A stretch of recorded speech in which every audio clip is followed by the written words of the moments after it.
kiamat teknologi terjadi, di mana Allah mencabut teknologi dari muka bumi. Karena Dajjal muncul ketika teknologi sudah tidak ada lagi di muka bumi. Tanpa teknologi, kapal tidak akan terbang, mobil tidak akan maju, listrik tidak ada, teknologi hilang dari muka bumi.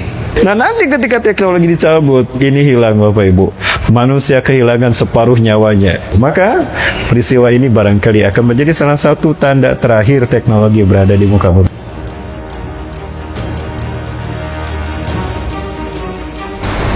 Dari hadis Abu Umamah ini, mohon maaf saya kesana kemari Bapak Ibu ya, biar materinya semuanya nyampe. Karena tadi udah dipesan sama Pak Haji, Ustadz akhir zaman juga bahas, boleh ya. Tadinya saya mau bahas tentang Indonesia Bapak Ibu ya. Inna qabla khurujid dajjal salasu sanawat syidad. Sesungguhnya sebelum kemunculan Dajjal nanti akan ada 3 tahun tersulit bagi manusia. Sekali lagi, 3 tahun sebelum Dajjal muncul akan ada 3 tahun sebelum kemunculan Dajjal, zaman yang sulit. Fiha jau'un syadid, saat itu kalian akan ditimpa kelaparan yang sangat luar biasa. Oh, kelaparan nanti Bapak Ibu di mana-mana. Nanti banyak manusia di seluruh dunia mati karena kelaparan. Wa fi sanatil ula amrallahu as-sama an tahbita sulusa matriha wa ya'murul ardu an tahbita sulusa nabatiha. Allah perintahkan ke langit untuk menahan sepertiga airnya. Ya sama isib bulan motor indaka sulusa. Hei langit, tahan sepertiga airmu, jangan kau turunkan. Maka setahun sepertiga hujan tidak turun. Nah, ini udah jarang hujan. Masih hujan tiap hari. Gerimis, hati-hati itu, udah sepertiganya dikurangi. Dan Allah perintahkan bumi untuk menahan sepertiga tanamannya. Nanti gagal panen mulai terjadi, paceklik terjadi. Yang kedua, kata Rasulullah, di tahun yang kedua Allah perintahkan langit menahan 2/3 hujannya dan bumi menahan 2/3 tanamannya. Makin merajalelalah kelaparan di seluruh dunia. Mulai negara-negara yang banyak makanan menahan batas-batasnya, jangan sampai negara yang kelaparan masuk ke negaranya makan, bahkan terjadi perang manusia demi makanan. Ya, kebayang nanti chaosnya luar biasa Bapak Ibu menjelang kemunculan Dajjal. Inilah fitnah Dajjal. Wa fi sanatis salisah, dan di tahun yang ketiga, ya'murullahu as-sama an tahbisa kullal matara indaha fala tuqtiru qutratun minas sama fi tilka as-sanah. Allah perintahkan langit menahan semua airnya, maka tidak ada setetes pun hujan selama setahun. Hitung ya, kalau nanti 3 bulan nggak ada hujan, sepertiganya itu. 8 bulan atau 9 bulan nggak ada hujan, 2/3. 12 bulan, 1 tahun gak setetes pun. Nah, itu tahun di mana Dajjal muncul. Di tahun ketiga inilah kiamat teknologi terjadi, di mana Allah mencabut teknologi dari muka bumi. Karena Dajjal muncul ketika teknologi sudah tidak ada lagi di muka bumi. Karena Rasulullah SAW menjelaskan, Sum'atum ila ma bada'atum, Sum'atum ila ma bada'atum, Sum'atum ila ma bada'atum. Kalian akan kembali ke zaman kalian datang pertama kali. Biduni teknologi, tanpa teknologi. Biduni raqiz, tanpa teknologi IT. Kapal tidak akan terbang, mobil tidak akan maju, listrik tidak ada. Kemudian apa lagi? Ya'ti qauman katsirun minhum matu bisababi hadzal ju'. Datang Dajjal pada satu kaum yang banyak mati karena kelaparan. Maka Dajjal berkata pada kaum itu, "Ma tahjuna min rabbikum?" Apa yang kalian minta dari Tuhan kalian? "Nahnu nahtaju ta'aman katsirun minna hum usratuna." Mata bisa babi hadal jutuh. Itu kuburan saudara kami mati karena kelaparan. Kami berharap Tuhan kami menurunkan makanan dari langit agar kami bisa makan. In astati an uqaddimu lakum ta'aman ma satutini. Jika aku bisa membawakan makanan untuk kalian, kalian mau ngasih apa untuk saya? Kata Dajjal. In tastati an ta'tina ta'aman lana nasjud laka rabban lana. Jika engkau bisa memberikan makanan untuk kami, kami akan menyembah engkau sebagai Tuhan kami. Maka Dajjal perintah, "Aina mat'amukum?" Mana tempat makanan kalian? Dikeluarkan tuh semua tempat makanan. Ada yang mengeluarkan baskom, boboko, tolombong, katel, magicom dan segala macamnya. Maka Dajjal menggerakkan tangannya di atas tempat makanan tadi. Maka dalam waktu singkat makanan muncul, mereka mencicipinya betul lezat. Maka sujudlah mereka kepada Dajjal. Paling banyak di antara mereka adalah kaum wanita. Kemudian Dajjal datang pada satu kaum yang kering kerontang, pada dulunya hijau luar biasa, kering. Mereka meminta kepada Dajjal, jika engkau bisa menurunkan hujan, intas tati antunazzala ma'am minas sama, nasjudulah karabat lana. Jika engkau bisa menurunkan hujan untuk kami sujud menyembah engkau. Maka Dajjal mengangkat kedua tangannya, dia kumpulkan awan hitam persis di atas kaum itu. Setelah awan hitam itu berkumpul di atas kaum itu, Dajjal hanya menjentikan kedua jarinya. Ya sahab, anzil kulal matara indak, anzil. Turunkan sahim awan semua airmu. Maka hujan deras menimpa kaum tadi. Sukaria tuh kaum tadi. Maka sujudlah mereka kepada Dajjal. Paling banyak kaum wanita. Ustadz, kok wanita-wanita lagi Ustadz? Emang laki-lakinya nggak ada? Memang jarang bu laki-lakinya. 1:50. Lah kemana Ustadz laki-lakinya? Kan sebelumnya perang dan perang Bapak Ibu. Habis kaum laki-laki. Emang perangnya kayak gimana Ibu? Nah, perangnya kayak gini Ibu. Ini hanya gambaran saja. Silakan Bapak Ibu bayangkan berapa laki-laki atau berapa manusia yang tersisa ketika perang dunianya seperti ini. Ini yang perang yang saya khawatirkan. Ya, terutama di Asia Bapak Ibu. Mohon maaf Bapak Ibu, ini bisa diikuti? Apa saya tidak mencelak-mencelok ke sana kemari? Tidak ya? Bapak Ibu tidak pusing? Nah inilah akhir zaman Bu. Terlalu banyak fitnah yang harus saya sentuh. Bahas ini kesentuh. Yang saya bahas ini nyala. Jadi terus ke sana kemari, nggak apa-apa Bapak Ibu ya? Lanjut? Masya Allah, semangat banget ini. Ya, baik Bapak Ibu. Sampai mana tadi? Oh, perang. Saya khawatir kita tidak bisa Bapak Ibu menghadapinya. 1:50 betul Pak. Ini kemungkinan perang terakhir menggunakan teknologi Bapak Ibu. Ini yang menyusun ada Ustadz Denny Abdurrahman, Denny Abdul Halim Bapak Ibu. Di dalam hadis Sahih Muslim, Rasulullah SAW bersabda, Innakum satakzuna jaziratal Arab wa yaftahuha Allah. Sungguh kalian akan memerangi jazirah Arab dan Allah menangkan atas kalian, untuk kalian atasnya. Ternyata perang pertama nanti ketika Imam Mahdi datang, bukan perang melawan Israel, bukan perang melawan Amerika dan Rusia atau Cina, tapi justru memerangi raja-raja Arab yang munafik. Maka dibersihkan dulu jazirah Arab dari kemunafikan. Kemudian perang yang berikutnya juga Rasulullah sabdakan akan terjadi perang yang sangat dahsyat di bumi Irak, di dunia. Dari 100 orang hanya satu yang selamat. Per 100 orang hanya satu yang selamat. 99 mati. Ya. Sehingga yang 99 ini berkata, la'ali dzalikal wahid. Aduhai kiranya akulah satu orang yang selamat gitu. Kemudian summa takzunal faras wa yaftahu Allah. Lalu kalian akan perang melawan Persia dan kalian akan dimenangkan Allah untuknya. Summa takzuna Rum wa yaftahu Allah. Lalu kalian akan memerangi Eropa, Rum, Romawi, dan Allah akan memenangkannya untuk kalian. Summa takzuna Dajjal. Lalu kalian akan memerangi Dajjal dan Allah menangkan atas kalian. Ketika perang melawan Romawi, Turki hancur. Turki hancur. Berapa jumlah pasukan Romawi? Rasulullah sebutkan hum yastarikuna tahta samani raya. Mereka bergabung dalam 80 bendera. Walikuli royatin isna asyara alaf junudan. Satu bendera 12.000 pasukan. Berarti berapa jumlah Bani Rum saat itu? Pasukannya 960.000 orang, Mbak. 80 bendera. NATO benderanya berapa anggotanya? 80. Apakah nanti NATO akan menyerang Turki, Pak? Wallahu a'lam bishawab. Apakah Erdogan akan hancur negaranya? Pastinya. Apakah di zaman Erdogan? Wallahu a'lam bishawab. Yang jelas sekarang Erdogan pun sedang diberitakan sedang berhadapan dengan ini fitnah Bapak Ibu. Saya khawatir ini adu domba ini. Dua kekuatan Islam diadu domba. Rasulullah bersabda, ketika kalian menghalakkan Romawi, maka kalian akan kembali membebaskan Konstantinopel. Antara pembebasan Konstantinopel dengan turunnya Dajjal hanya 6-7 bulan saja. Ketika nanti Turki dikuasai kembali, maka saat itu jarak dari kalian bebaskan Konstantinopel dengan munculnya Dajjal itu hanya 6-7 bulan saja. Terbayang Bapak Ibu.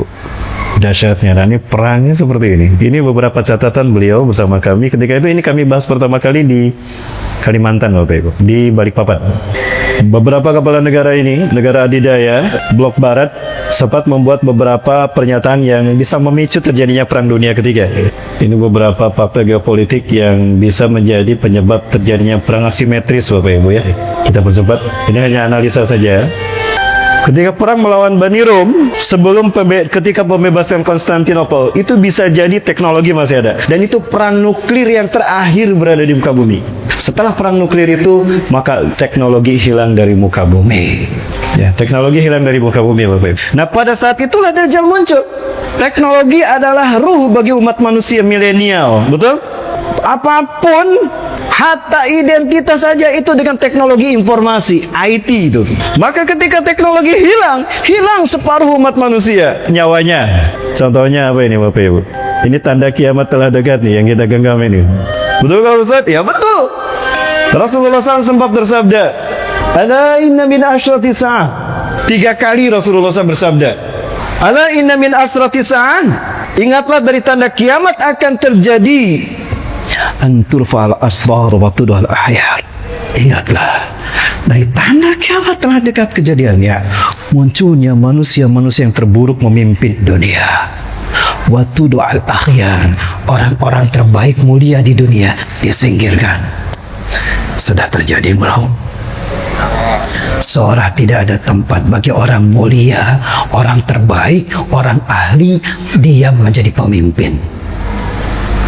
Mereka tempatnya di penjara. Sudah terjadi. Di mana? Di Duri. Ala inna min asrati sa'ah. Yang kedua kata Rasulullah, ingatlah dari tanda kiamat akan terjadi antuk bahal qaul wa tuhzanal amal. Munculnya kata-kata yang buruk dan caci maki, tapi mereka menyia-nyiakan amal untuk bekal mereka di akhirat. Lihat medsos banyak dengan kata-kata caci makian, Bang. Habis ulama dicaci maki, Allah yang giliran Allah yang dicaci maki, betul? Maka habis tuh dia di penjara, disiksa ya. Alhamdulillah. Mewakili kita tuh, harusnya kita yang melakukan itu. Betul? Sudah terjadi? Di mana? Di negeri entah berantah, di negeri autopilot. Ala inna min asyrati sa'ah an tuslal masah fala yujadu ahadun man yughayyiruha. Ingatlah dari tanda kiamat telah dekat adalah dibacanya masnah, tapi susah ditemukan orang yang bisa merubahnya. Famal masnah ya Rasulullah? Apa masnah itu? Ma kutiba siwa kitab Allah, sesuatu yang ditulis selain kitab Allah dan paling banyak dibaca manusia selain Quran. Jujur, mana yang paling banyak kita genggam? Gadget apa Al-Quran? Halo? Gadget apa mushaf Quran? Itu kan tuh udah jujur tuh. Fala yujadu ahadun man yughayyiruha. Susah dicari orang yang merubahnya. Mau dirubah gimana loh, ini kebutuhan kita, betul? Saya nggak sampai ke sini kalau nggak pakai ini kan. Tadi udah calling-callingan dengan siapapun, Bapak Ibu. Kita butuh. Nah, nanti ketika teknologi dicabut, ini hilang, Bapak Ibu. Manusia kehilangan separuh nyawanya. Nggak punya kuota parkir miss call, Bapak Ibu. Maka Dajjal hadir dengan kemampuan sihirnya menggantikan teknologi yang hilang. Maka bukannya lari, manusia justru akan menghampiri Dajjal karena butuh dengan sihirnya Dajjal. Allahu Akbar. Itu nanti ketika Dajjal muncul. Maka peristiwa ini barangkali akan menjadi salah satu tanda terakhir teknologi berada di muka bumi. Seperti apa perangnya? Berangkat dari Perang Dunia Kedua, catatan dari Perang Dunia Kedua, tetap perang asimetris ini masih melibatkan dua blok barat dengan ideologi kapitalismenya. Amerika sepertinya tidak lagi menjadi ikon bagi kapitalisme barat. Dan juga negara conquer power di blok timur yang berhaluan sosialis komunis. Ya, saya tidak melihat Indonesia di sini, Bapak Ibu. Indonesia di mana ini? Non-blok, Bapak Ibu ya? Wah, betul jawabannya, pintar, cerdas. Non-blok. Non-blok atau sudah tidak ada? Sudah berubah nama menjadi Indo. Itu ya. Ais, saya nggak bilang ya, bukan saya. Bapak Ibu, Jika terjadi perang dunia kedua, ketiga, dan teknologi nuklir digunakan yang terdahsyat, Bapak Ibu, saya tidak dapat membayangkan. Ini gambaran perang nuklir, dan ini bisa menjadi pemicu perang dunia ketiga. Dimulai dari serampahnya pemimpin negara adidaya ini. Demi Allah, I have determined Jerusalem as the capital.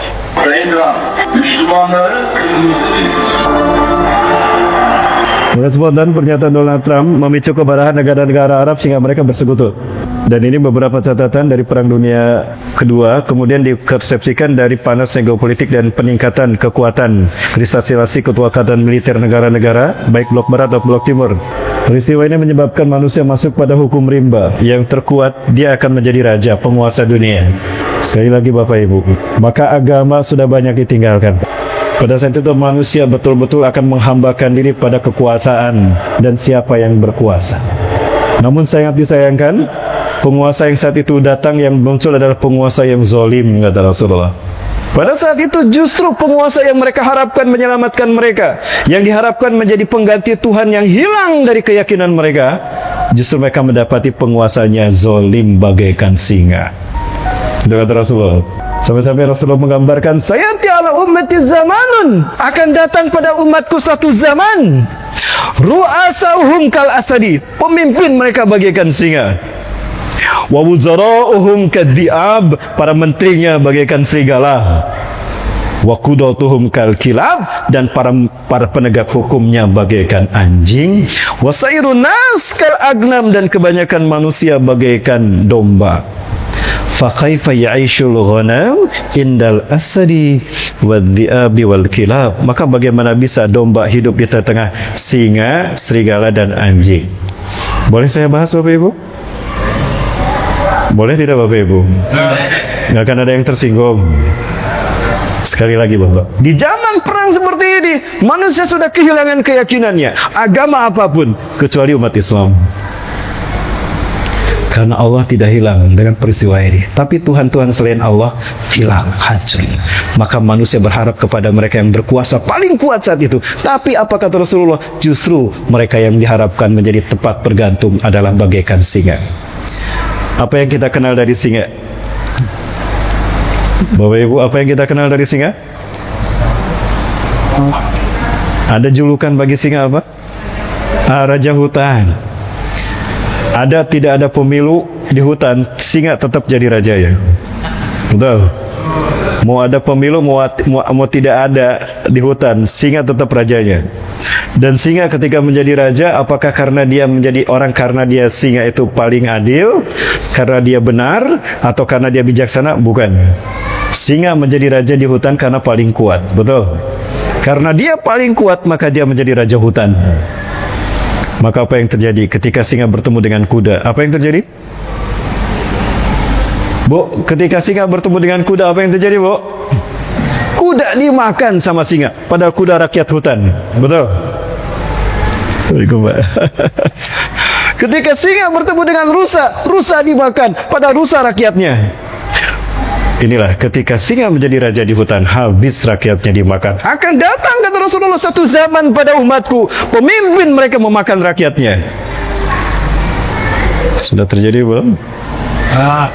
Ketika pemimpinnya bagaikan singa, kata Rasulullah, wa muzarauhum kaziab, menterinya bagaikan serigala. Serigala tidak sekuat singa, karena badannya fisiknya kecil, lebih kecil dari singa. Betul. Tapi lebih rakus, nggak kalah rakus dari singa. Makanya saking rakusnya dia nggak mau jauh dari istana singa, karena tahu kalau singa itu banyak dagingnya, maka kumpullah serigala di istana singa. Supaya singa demen sama serigala, laporannya ABS terus, asal bapak senang, asal bapak senang, gitu ya. Tapi ketika serigala berada di hutan, tidak sekuat singa. Maka betapapun yang di depan ada gerombolan domba, tidak berani seperti singa menerkam langsung. Tidak, karena fisiknya kecil, takut ditanduk. Maka dia main strategi. Serigala main strategi. Nyamar dia menjadi domba. Maka muncul istilah serigala berbulu domba. Ini Ini serigala banyak proyek nih. Kata singa, bangun infrastruktur, cepat, bangun jalan ini, bangun jalan ini. Dana nggak ada. Tuh domba punya dana haji dan dana umroh. Maka nyamar tuh serigala jadi domba pakai kerudung tuh. Bisa diterima sama domba, maka diambillah dana haji dan dana umroh wakafnya, dana wakafnya domba untuk membangun infrastruktur. Maka berubah segalanya menjadi syariah. Pakai kerudung tuh serigala. Sudah terjadi di negeri entah berantah. Ketika pemimpinnya bagaikan singa, menterinya bagaikan serigala, maka para penegak hukumnya bagaikan anjing, kata Rasulullah SAW. Wa qudatuhum kal kilab. Dan penegak hukumnya bagaikan anjing. Ini zaman setelah ini, Bapak Ibu, lebih dahsyat lagi. Yang namanya anjing suka sama daging. Maka jika ada orang rajin ngasih daging sama anjing, nurut tuh apapun yang dikatakan oleh orang tadi. Maka jadilah anjing dipelihara sebagai penjaga rumah, betul? Rumahnya indah, datang ke sana yang nyambut anjing, bukan orangnya yang punya rumah. Dan celakanya anjing ketika menjadi penjaga rumah, Bapak Ibu, anjing itu tidak bisa membedakan mana tamu, mana maling. Betul, bisa anjing membedakan, oh ini tamu, nggak akan saya gonggong, oh ini maling, saya gonggong, enggak kan? Yang penting bawa daging. Yang penting ngasih daging. Tapi walaupun yang datang maling karena ngasih daging, diam tuh anjing sibuk makan daging. Malingnya masuk ke rumah, emasnya dicuri, nikelnya dicuri, migasnya dicuri, sampai nomor KTP domba pun dicuri. Sadar tidak Bapak Ibu? Itu para penegak hukumnya bagaikan anjing, kata Rasulullah. Dia hanya nurut dengan daging. Tidak bisa diajak bicara benar salah. Tidak bisa diajak bicara dengan akal sehat. Tidak bisa diajak bicara tentang hati nurani. Tidak bisa diajak bicara tentang arti nyawa manusia. Yang ada daging, daging dan daging. Allahu Akbar. Jangan harap kita bisa meminta keadilan kepada anjing, karena dia tidak akan pernah bicara keadilan. Yang akan dia bicarakan, berapa banyak daging yang kau berikan untukku, kata anjing. Itulah kata Rasulullah, para penegak hukumnya bagaikan anjing. Sudah terjadi ulang balik. Ini akhir zaman, kata Rasulullah. Fasyairun nas kalau agadam, maka rakyatnya umat manusia saat itu bagaikan domba. Ketika domba berada di padang rumput, apa yang domba ucapkan? Apa Bapak Ibu, ketika domba berada di padang rumput, apa yang domba teriakan? Jamaah, oi jamaah. Masih ada ini? Kok hening sekali Bapak Ibu? Ketika domba berada di padang rumput, apa yang domba suarakan? Me, ya persis tuh. Dibawa ke padang rumput, me. Dibawa ke kandang, me. Dibawa ke pasar domba, me. Itu golok sudah di leher, me. Pasrah. Pasrah kan? Itulah dunia, kata Rasulullah. Akhir zaman sudah terjadi. Allahu Akbar, subhanallah. Maha suci Allah yang telah mengutus seorang Rasul yang tidak pernah berdusta. Tapi sayang sekali Bapak Ibu, ketika saya membahas ini disebutnya cocok logi. Yasuddunan nasa an sabilillah. Itulah orang-orang yang wajah orang-orang yang menghalang-halangi manusia. Begitulah cara mereka yang efektif. Ya, menggunakan mulut orang-orang munafik, orang kafir dan orang musyrik, menggunakan mulut-mulut orang munafik untuk menjauhkan umat Islam dari ulamanya. Setelah jauh dari ulama, jauh dari Rasulnya, dari sunnah. Setelah jauh dari sunnah, maka jauh dari Quran. Bukan sunnah Rasul, tapi sunnah para ulama yang diambil. Ulama pun ulama yang dibayar dekat dengan penguasa. Betul Bapak Ibu? Dan jangan salah, orang munafik seperti ini lebih soleh daripada kita, lebih takwa daripada kita, lebih hebat ibadahnya daripada kita. Kembali, ini tanda akhir zaman. Munculnya kaum munafikun seperti ini, itu tanda akhir zaman. Telah dekat dengan hari kiamat. Makin banyak nih data dan hadis yang saya bahas. Lanjut. Nggak akan ada yang tersinggung. Kalau ada yang muntaber tersinggung tuh. Yakhruju fi akhir zaman kauman, akan keluar di akhir zaman satu kaum. tahkiruna salatakum ma'a salatihim. Kalian akan minder dengan salat kalian ketika mereka melihat mereka salat. Hebat salat mereka. Paling sunnah ibadah mereka. Watakiruna qira'atakum ma'akiratihim. Kalian akan meremehkan bacaan Quran kalian dibandingkan dengan bacaan Quran mereka. Seolah-olah Quran turun untuk mereka. Watahkiruna amalakum wa amalihim. Dan kalian akan meremehkan amal ibadah kalian dengan amal ibadah mereka. Hebat mereka. Aduh, nggak ada duanya. Paling Quran sunnah deh kayaknya. Yang lain ahlul bid'ah kayaknya. Tapi apa kata Rasulullah?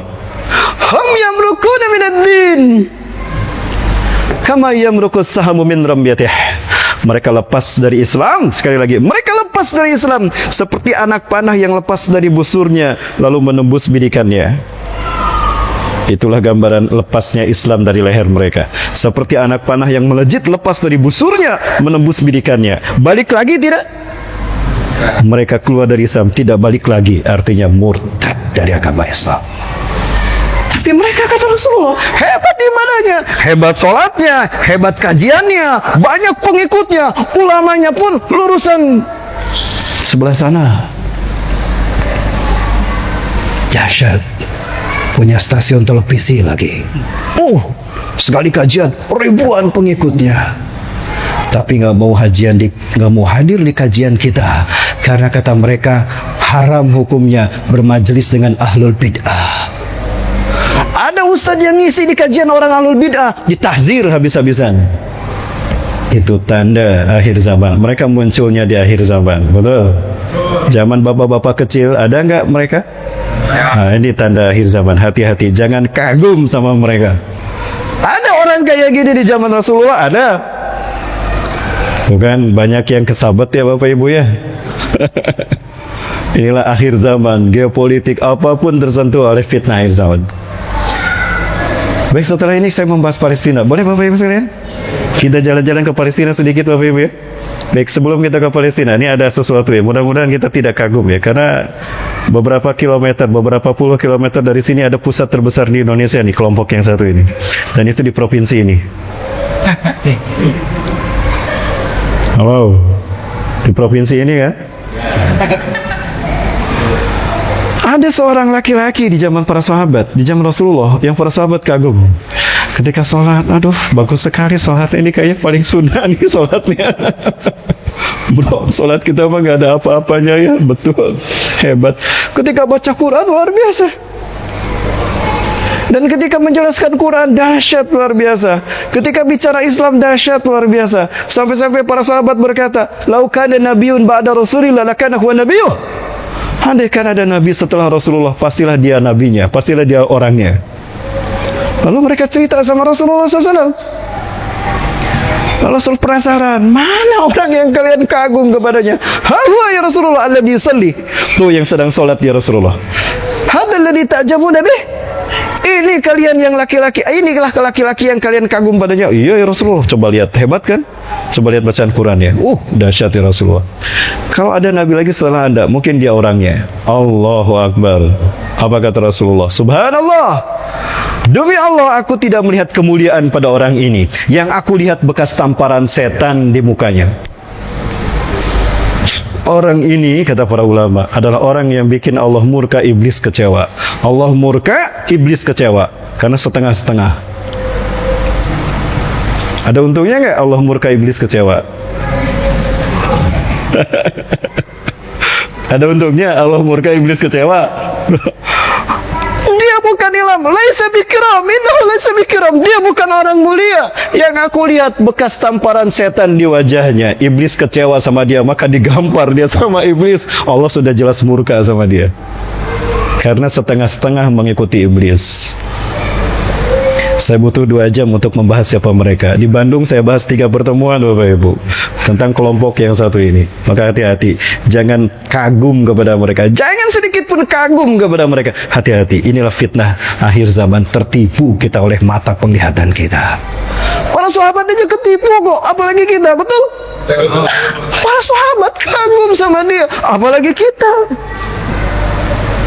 Maka jangan ikut-ikutan. Beragama itu bukan ikut-ikutan, tapi lihat apa yang dikatakannya sesuai tidak dengan Quran Sunnah. Tapi Ustaz, mereka juga sesuai Quran Sunnah. Kata siapa sesuai dengan Quran Sunnah? Hadir, nanti kita bahas satu titik, kita bahas khusus mereka. Bisa? Boleh. Tapi ini harus lebih intensif, harus tertutup Bapak Ibu. Takut mereka dengar, nanti kesinggung mereka. Kata Rasulullah, demi Allah umatku di akhir zaman akan menderita oleh orang seperti ini. Kalau Bapak Ibu lanjutkan baca hadisnya, ngeri Bapak Ibu. Fa aina malakitumuhum faqtuluhum fa inna qatlakum iyahum ajrun 'indallah yaumal qiyamah. Dimanapun kamu bertemu dengan mereka, perangi mereka pahala di sisi Allah bagi yang membunuh mereka. Ada seseorang keturunan keluaran Mesir Bapak Ibu, pulang dari Mesir kok ceramahnya, Masya Allah. Bapak Ibu yang mau tahu ahli neraka tuh yang ada di luar masjid ini tuh, yang celananya menutup mata kaki tuh. Oh, orang-orang yang tidak berjenggot, laki-laki yang tidak berjenggot, itu ahli neraka tuh. Allahu Akbar, kok kayak gitu? Seolah-olah mereka sudah punya kunci surga. Luar biasa. Kok kehilangan adab ya ahli surga teh ya? Tidak ada adabnya Bapak Ibu. Mana adabnya? Tidak sadar mereka diciptakan oleh Barat untuk mengadu domba umat Islam. Betul kan? Umat Islam terpecah belah dengan keberadaan mereka. Maka tidak salah kata Rasulullah, umatku di akhir zaman akan menderita oleh tangan-tangan orang seperti mereka. Hati-hati, jangan kagum dan jangan lihat ketika banyak pengikutnya. Agama bukan karena kebanyakan orang. Wa in tuti aksara man fil ar yudilluka an sabilillah yattabi'una ila zan wa inhum illa yahrusun. Dan jika kamu mengikuti kebanyakan orang, hebat banyakan kajiannya, saya ikut itu, habis di doktrin, mereka hanya mengikuti meraba-raba saja Bapak Ibu. Saya ingin membahas lebih dalam, tapi mohon maaf Bapak Ibu, waktu kita tidak cukup. Bapak Ibu yang dirahmati Allah, hari ini Zionis Yahudi sedang bergembira. Kenapa demikian? Ini pertemuan Benyamin Netanyahu ketika dia dulu menjadi pejabat Perdana Menteri pertama. Ini pertemuan dengan Rabi Yahudi. Ini pesan Rabi Yahudi yang harus dilakukan oleh Benyamin Netanyahu. Bapak Ibu, sekarang hari ini Yahudi sedang bergembira Bapak Ibu. Plus ketika mereka di puncak kegembiraannya, bangkit, mereka jadi terancam, hampir hilang kegembiraan mereka. Ini yang menyebab mereka bergembira. Kenapa mereka mengatakan Mesias tapi belum juga datang? Karena istananya belum ada. Mesias raja mereka. Lah mau datang gimana? Istananya belum ada. Ya, singgasananya belum ada. Makanya lakukan percepatan, bangun istananya. Istana mana Ustaz? Nah, ini istananya Bapak Ibu.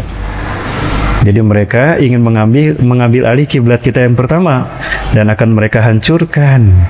Ketika kiblat kita yang pertama hancur, nah ini kiblat kita yang pertama Masjidil Aqsa Bapak Ibu. Ketika kiblat kita yang pertama ini hancur, maka akan mereka ganti dengan Haikal Solomon, istana Mesias, raja mereka. Mesias bagi Yahudi, bagi kita nah, itu dia. Dan ini istana yang akan mereka bangun dari kehancuran istana raja, dari kehancuran Masjidil Aqsa. Ini istana yang akan mereka bangun. Seperti ini salah satu maketnya. Dan jika istana mereka bangun berdiri ini, maka mereka menang, para nabi dan rasul kalah. Inilah yang mereka sebut the New World Order. One government in the world, and every nation is the shadow government for him, for them. One political system, one economical system, one ideology. Kabbalism. Ya, sekarang diganti nama jadi the new normal. Untuk menghilangkan kesan kita sedang dikuasai mereka. Dan mereka sedang bergembira. Karena apa? Tanda dari raja mereka akan datang. Tanda kalau raja mereka akan datang Mesias, apabila lahir seekor sapi jantan berwarna merah semuanya dan tanpa cacat sedikit pun. Mereka menamakannya dalam kitab Talmud mereka, bahasa Inggrisnya adalah red heifer. Kalau dulu ada sapi kuning, sapi betina warna kuning, dan dalam Talmud mereka, ini keyakinan mereka bukan keyakinan kita, apabila lahir seekor sapi jantan berwarna merah tanpa cacat, merah maron, maka itu tanda raja mereka Mesaya akan datang. Sekarang sapinya sudah ada. Ini sapinya. There are thousands of red cows around the world. Ini sapinya Bapak Ibu sudah ada nih. Maka ahli-ahli kedokteran hewan diundang dari seluruh dunia untuk meneliti binatang atau meneliti sapi ini. Tolong teliti. Ada cacat tidak di semua bagian tubuhnya, terutama di kedua paha depannya, lamosirnya. Maka dokter-dokter ahli hewan seluruh dunia datang dari seluruh luar negeri ke Israel sana dan menyatakan sama-sama tidak ada, sapi ini sehat, tidak ada cacat sedikit pun dan sehat tubuhnya. Maka disahkanlah sapi ini sebagai sapi yang nanti oleh Mesaya akan disembelih dan darahnya akan dicucurkan, tanda berdirinya singgasana Tuhan mereka untuk milenium ketiga, milenium terakhir sebelum hari kiamat. Bapak Ibu sekalian, maka mereka memasuki Masjidil Aqsa rame-rame. Bapak, inilah para pemudanya menyambut gembira. Lahirnya sapi, anak sapi ini disebut gembira oleh orang-orang Yahudi, pemuda-pemuda Yahudi.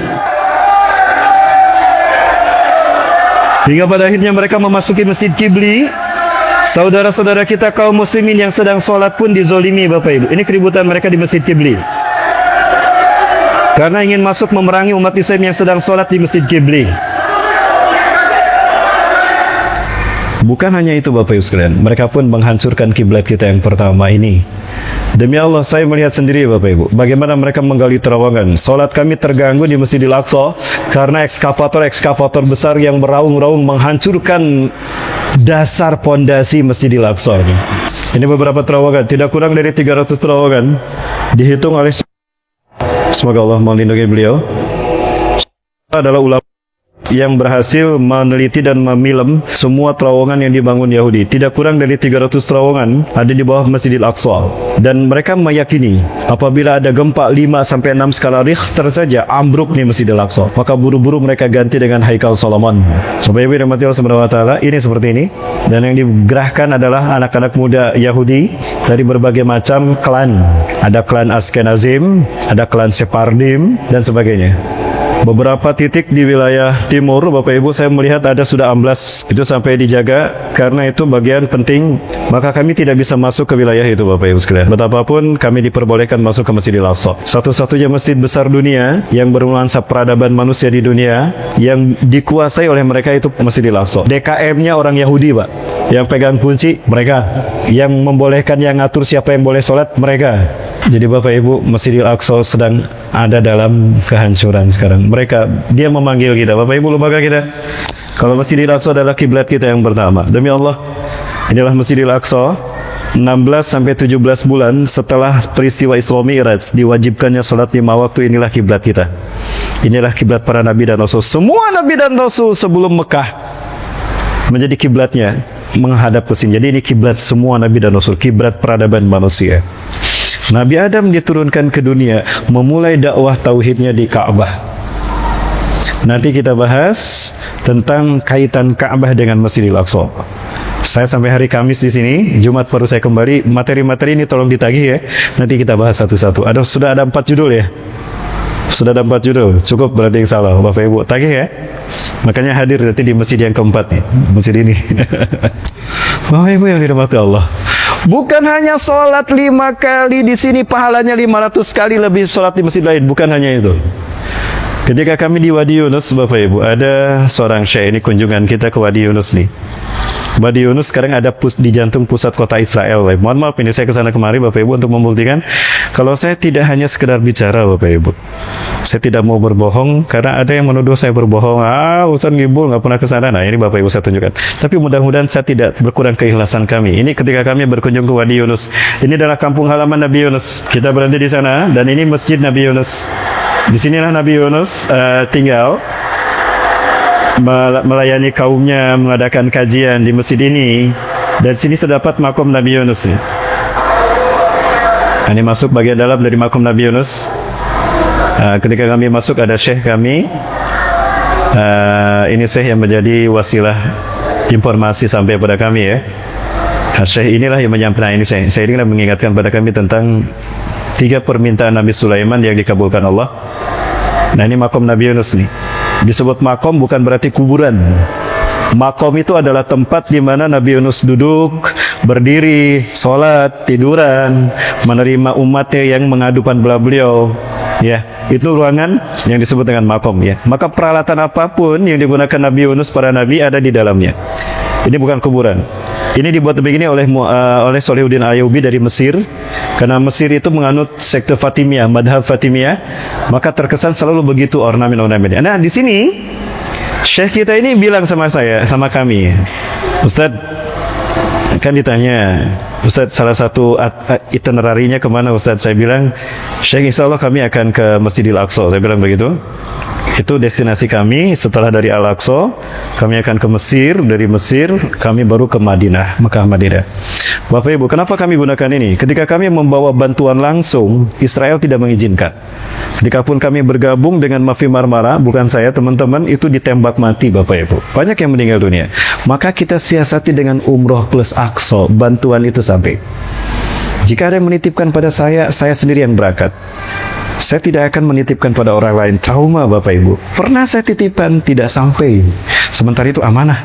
Maka saya berangkat sendiri Bapak Ibu. Betapapun taruhannya nyawa. Ya, Bapak Ibu yang dimati Allah Subhanahu wa taala, Allah berfirman kepada Nabi Sulaiman, "Ya Sulaiman, is'alni salasatan sa'uthiha iya." Hai Sulaiman, mintalah 3 permintaan, aku kabulkan. Yang pertama, Nabi Sulaiman minta, "Ya Rabb, antini mulkan alati lam tu'ti qabli wa ba'di." Ya Allah, berikan aku kerajaan yang belum pernah kau berikan pada siapapun.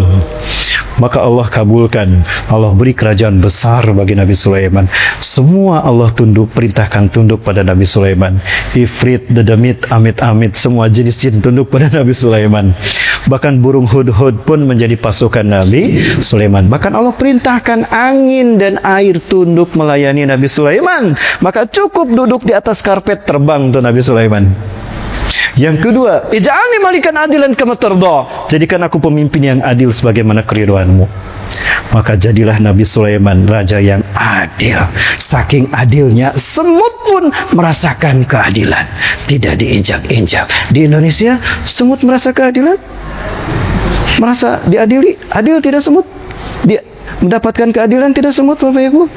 Jangankan semut, ulama aja diinjak-injak. Astagfirullah. Yang ketiga, Ya Rabbi, la tada ala ahadin alladhi yazuru masjid hada. Ya Allah, jangan kau biarkan seorang pun sesudahku nanti sampai hari kiamat yang mengunjungi, yang menziarahi kiblatku ini, masjidku ini. Wa yatubu alaika ala dzunubih, bertaubat kepada engkau atas dosa-dosanya. Wa yusalli fiha, lalu dia salat di dalamnya, walau rakaatain, walaupun hanya 2 rakaat. Illa an tahutta anhu khataya qabla ay yakhrujaha min hadzal masjid, melainkan kau hapuskan semua dosa-dosanya sebelum keluar dari masjid ini, dan Allah pun mengabulkannya. Bapak Ibu, dapat dibayangkan? Kita berangkat dari Indonesia berlumuran dosa Bapak Ibu. Sebelum ke Mekah Madinah, kita bersihkan dulu kita dengan ibadah, kita mendekatkan diri kita di masjid ini. Kata Nabi Sulaiman tadi, walaupun cuma 2 rakaat kita sholat di sini, kalau kita tidak, insya Allah kita ada 3 hari, maksimal kita 3 hari di Al-Quds. Bapak Ibu nanti bisa sholat tahajud di sana, bisa sholat Isya Maghrib di sana. Bapak Ibu mau di Kibli atau di Marwani, di Burok atau di Marwani, di bawah lantai ini ada Mihrab Siti Maryam, atau di Old Aqsa atau di Masjid Burok, silakan. Ada 5 masjid di sini, pahalanya sama. Silakan Bapak Ibu. Bahkan kami menganjurkan para jamaah untuk bisa tahajud di sana, karena jam 3 itu Israel sudah membuka pintu Masjidil Aqsa. Bapak Ibu yang mau berangkat bersama kami silakan, sudah banyak yang daftar di sana. Beliau nanti akan melayani Bapak Ibu, Ustadz Wandi ya. Ustadz Wandi insya Allah akan melayani Bapak Ibu. Kita akan kajian di 4 negara, Jordan, Palestina, Mesir, baru Mekah Madinah. Sahabat Bapak Ibu, daftar nabung dari sekarang ya Bapak Ibu, mumpung masih aman, mumpung belum nyerang Israel. Kalau udah nyerang Israel, boro-boro ke sana, negara kita pun kacau nantinya Bapak Ibu ya. Perang dunia di mana-mana. Mudah-mudahan awal tahun depan Bapak Ibu berangkat, kita berazam mudah-mudahan ini. Bapak Ibu yang dirahmati Allah Subhanahu wa taala. Salat kita di sini kata Rasulullah SAW, Nabi Sulaiman meminta. Dan apa yang terjadi? Keluar dari masjid ini bersih kita tanpa dosa. Silakan rasakan sensasinya. Saya sudah bertanya, bagaimana Bapak Ibu rasanya sholat di Masjidil Aqsa? Menangis mereka. tidak kalah luar biasa aja. Bahkan seperti yang lebih berkesan dengan sholat di Masjidil Haram dan Masjid Nabawi. Tapi tidak kalah dengan Masjid Nabawi karena ada jasad Rasulullah. Tapi mohon maaf Bapak Ibu, Mekah dan Madinah sekarang sudah terpengaruh oleh fitnah akhir zaman.